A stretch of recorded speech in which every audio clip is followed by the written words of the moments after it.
Boa tarde a todos os ouvintes da Rádio Educadora UFM. Meu nome é Rogério, entrevistarei agora Marlete Wildenberg e Lucas da Costa, que são da cidade de Presidente Prudente, educadores, oradores, participantes de atividades sociais há vários anos, ela 20, ele 10, e que vem, nos últimos anos, desenvolvendo o seminário A Síndrome do Desconhecimento Interior.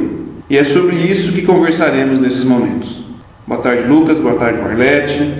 Nós agradecemos também a ocasião, somos muito gratos pelo momento que proporcionam, que favorece a troca, a interação e principalmente a expansão das ideias, que é o que a atividade proposta em si, no seminário A Síndrome do Desconhecimento Interior, nos favorece, divulgar nossas ideias e favorecer uma troca.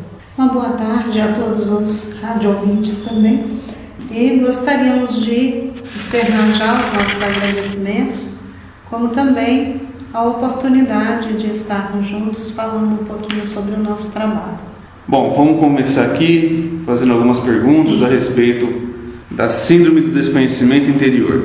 O título do seminário é A Síndrome do Desconhecimento Interior. Falem um pouco deste tema e o porquê desta proposta. Bom, quando nós levantamos a ideia de fazer este trabalho, nós optamos pela temática como uma forma de chamar a atenção para os assuntos em si, como também para favorecer uma visão geral do processo. Porque o próprio termo síndrome, nós podemos, isso a gente fala durante o desenvolvimento do seminário, o termo síndrome ele tem duas abrangências ou duas significações, né? Isso em linhas gerais. Uma que diz respeito ao aspecto técnico dela mesmo, que é utilizado na área da saúde, em aspectos médicos, terapêuticos ou em outro sentido, como por exemplo a síndrome do pânico, né? Quando a gente tem sinais específicos de uma patologia chamada pânico, que apresentam-se de maneira conjunta, caracterizando o momento, porque o pânico em si não pode ser encarado como uma doença, ele é um comportamento, um sentimento da condição humana. Agora, quando esse comportamento está associado a uma série de fatores, isso caracteriza uma síndrome e aí compete aos profissionais. Agora, a gente também tem, por síndrome, um termo geral, termo técnico até. Exato, e um termo geral que faz menção aos aspectos comuns do dia a dia ou das circunstâncias, como síndrome do patinho feio, síndrome de perdedor ou coisas do tipo, né? Que não são aspectos técnicos, mas que ficam no imaginário coletivo, né? Fica nas ideias em geral das pessoas. Então, quando nós falamos de síndrome do desconhecimento interior, a gente empresta esse termo síndrome para falar de uma série de sinais e sintomas característicos, né, da condição humana que remetem ao desconhecimento que os indivíduos possuem de si mesmos. E que desconhecimento de si mesmos seria esse? O desconhecimento dos seus movimentos sentimentais, emocionais, daquilo que fala dele como um ser interior.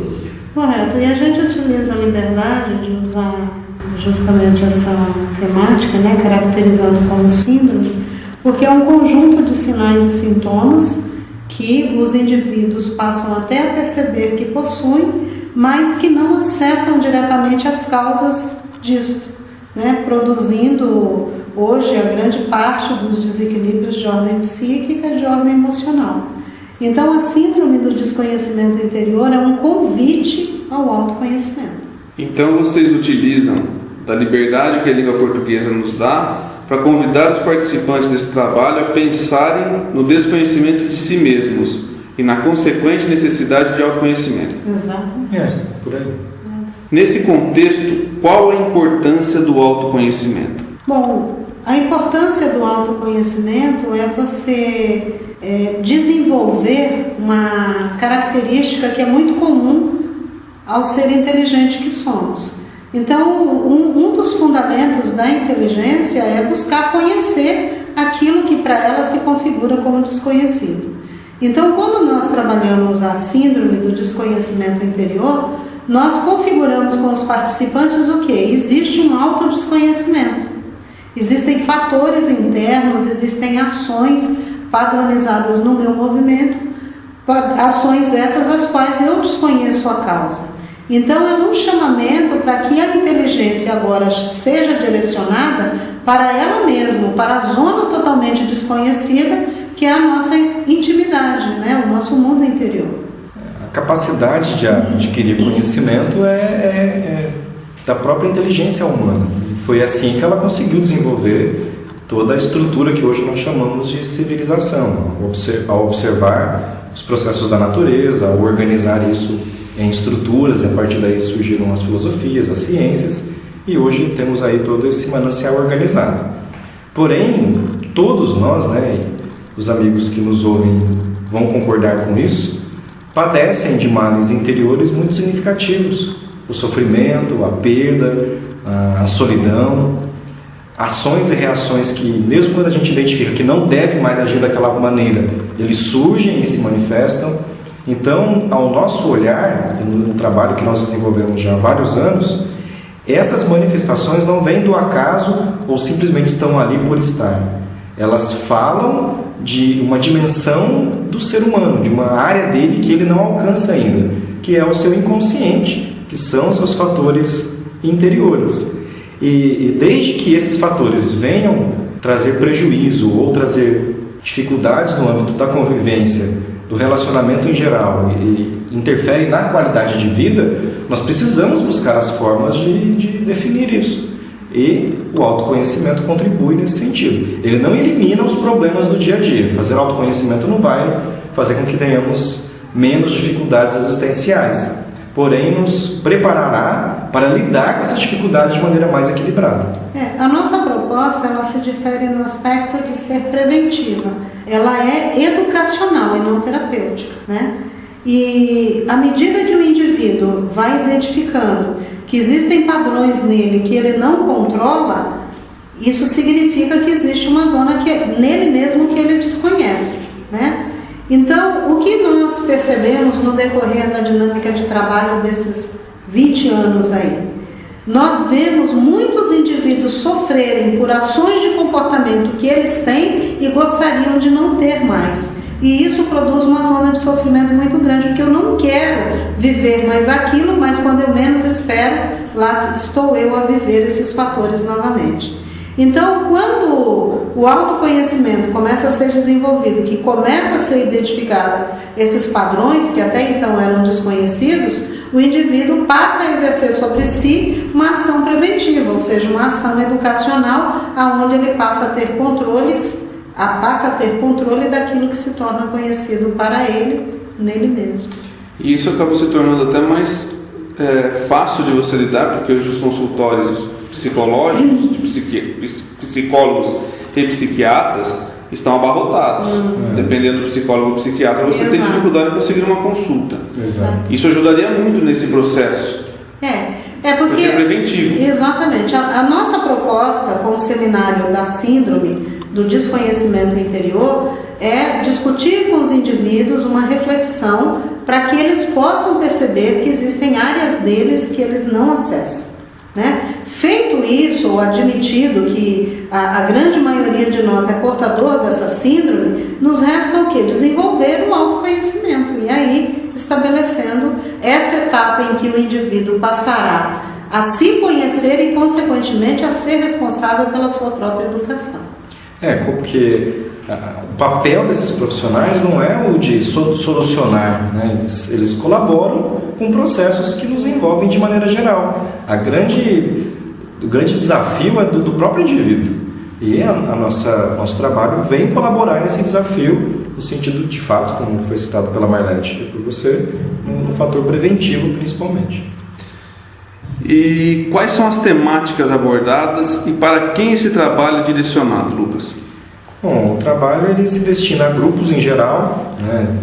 Podem participar indivíduos de todas as camadas sociais, de todos os âmbitos de trabalho, para as comunidades de maneira geral que queiram se aprofundar na temática autoconhecimento. Então, essa seria a temática principal, né? Autoconhecimento, a necessidade de realizá-lo, e o porquê que a gente não consegue, ou as consequências disso não acontecer. Isso abrangendo aí o vazio existencial, não é? As angústias, a ausência de si em si mesmo, essa desconexão que nós temos com a vida exterior e a vida interior, não é? Chamando para algumas temáticas que nos levam à reflexão sobre os nossos quadros de estresse, de ansiedade, dificuldades mediante a contrariedade, porque nós, seres humanos, temos baixa tolerância a contrariedades, e nos relacionamentos isso acaba tornando a vida da gente um inferno. Então são essas discussões que a gente traz. A solidão, medo, satisfação, entre outras temáticas. Como também a gente acaba abrangendo certos comportamentos que, sem perceber, acabamos por adotar. E que, na verdade, são maneiras de fugir de nós mesmos, né? Então, nós podemos observar nesses anos também que muitas das atividades que nós realizamos, algumas consideradas hobby, outras consideradas processos de alegria ou de lazer, descontração, na verdade eles são maneiras de evitar o contato conosco mesmos, porque ao ficarmos sozinhos ou sem esses estímulos externos, nós seremos obrigados a confrontar com esses elementos que nos envolvem. Então a gente abrange nas temáticas essas que nós citamos anteriormente, como também fazemos alguma abordagem no quanto nós fugimos também do autoconhecimento. Para participar, precisa ter alguma formação técnica, alguma formação em alguma área específica? Não, o trabalho, ele, como eu disse anteriormente, ele é aberto ao público em geral. Nós enquadramos, né, ou colocamos a temática dentro de uma abordagem bastante simples, né, mas preocupados também com a profundidade e seriedade dela, porque nós falamos de coisas muito sérias, né, que é a intimidade dos indivíduos. Isso precisa de um caráter criterioso, um caráter observador. Nosso trabalho está embasado em vários anos de trabalho comunitário, de trabalho em grupo, onde as experiências colocadas, como também toda a sequência de argumentos, ele nasce desse período de observação. Então, é aberto à comunidade em geral e o indivíduo está convidado. Como o nosso trabalho ele é direcionado para o público de uma maneira geral, ele não está focado em áreas sociais ou profissionais, considerando que quem vive em determinadas faixas sociais e quem é profissional é um ser que está vivendo todas essas angústias das quais nós falamos hoje. Então nós enfocamos o público de uma maneira geral. Então, requisito para participação: ser inteligente. Inteligente todos nós somos. Vocês gostariam de fazer mais alguma consideração final? O nosso tempo é curto, a gente tem aqui só um espaçozinho para poder abrir para vocês e poder trazer à população de Duartina essas informações que, ao nosso ver, são importantíssimas para o mundo que nós vivemos hoje. Bom, vamos só reforçar, né, que estejam conosco a síndrome do desconhecimento interior.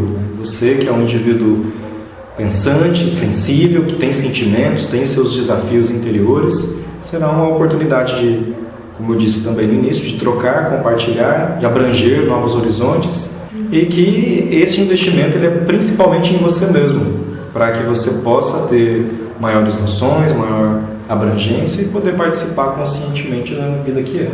E se você que nos ouve está enfrentando desafios na convivência, sente limitações nas suas emoções e sentimentos, nosso trabalho pode colaborar para que você possa se ver, se enxergar um pouco mais e a partir daí começar um processo que vai chegar ao único lugar que você ainda talvez não tenha pensado em procurar ou visitar: você mesmo, sua própria intimidade. Muito obrigada. Com certeza.